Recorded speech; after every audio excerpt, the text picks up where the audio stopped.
Hello friends, welcome to my YouTube channel. আপোনালোকৰ কাৰণে এটা ইনফৰ্মেটিভ ভিডিঅ' এটা আনিছোঁ এডুকেশ্যন পাৰপাছ বুলি ভাবি লওক।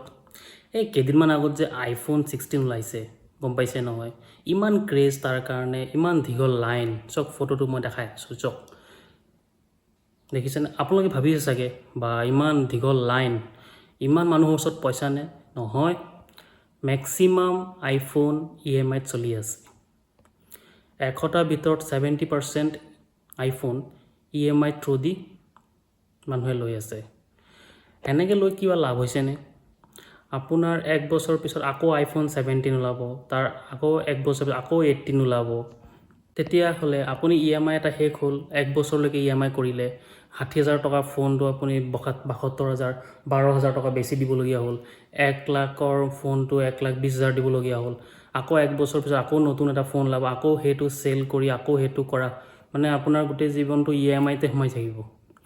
এটালৈকে মানিব পাৰিছে, ঠিক আছে, আইফোন এটা ময়ো আইফোন ইউজ কৰি আছোঁ, আইফোন স্পেচিয়েল এডিশ্যন 2020। সেইটো মই একচুৱেলি 42,000 হ'ল ইয়াৰ MRP, কিন্তু মই একচুৱেলি সেইটো প্ৰাইজত কিনাই নাই। মই 18,500 ৰুপিজত কিনিছোঁ, ছেকেণ্ড হেণ্ড ল'ব পাৰে। আইফোন এবাৰ ইউজ কৰাৰ পিছত হয়, মই গম পাইছোঁ এণ্ড্ৰইডৰ নিচিনা নহয়, বহুত স্মুথ আছে। মই এতিয়ালৈকে 4 বছৰ হৈ গ'ল, আইফোনটো একদম স্মুথ পাই আছোঁ, কোনো লেগ পোৱা নাই।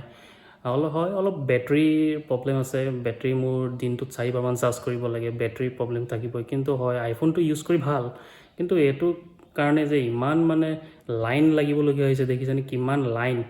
এই ষ্টেটাছ চিম্বলটো দেখাই কি হ'ব? আজিকালি আইফোন এই এপল চিম্বলটোৰ কাৰণে মানে মানুহ মানে কিবা কিবি লৈ গৈছে। বহুত আগতে শুনিছিলোঁ কিডনী চেল কৰিছিলে, অলপ কেইদিনমান আগত শুনিছিলোঁ যে মাক এজনীয়ে বহুত মানে ফুলৰ বেপাৰী কৰিছিলে, পিছত পইচা জমা কৰি কৰি তাৰ ল'ৰাক 70,000ৰ এটা আইফোন 15 দিছে। মানে সেই ল'ৰাটোৱে মানে ভাত নাখাওঁ বুলি কৈ দিলে, 2-3 দিন তেনেকৈ আছিলে। এনেকুৱা কৰিব নালাগে। যদি সেই আইফোনটো লৈ যদি কিবা এটা মানে ধৰক ব্লগিং ষ্টাৰ্ট কৰিলে, ব্লগিং কাৰণে বেষ্ট। ব্লগিং মই যোনটো কৰিছোঁ, আপোনাৰ কেমেৰা কোৱালিটিটো গম পাইছে, ব্লগিঙৰ কাৰণে best.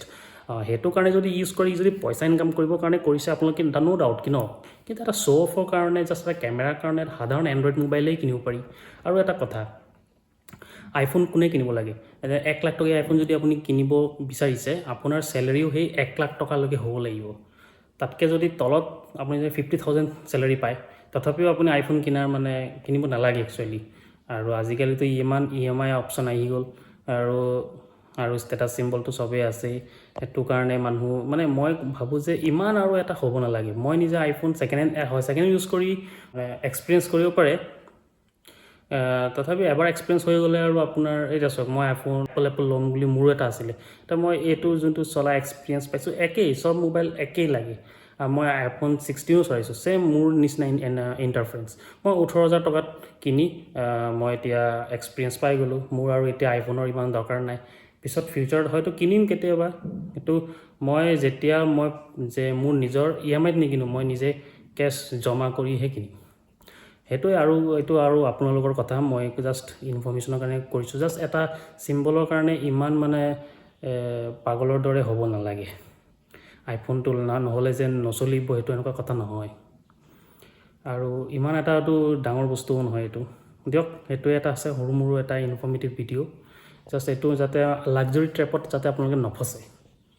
Okay, Tata, bye bye.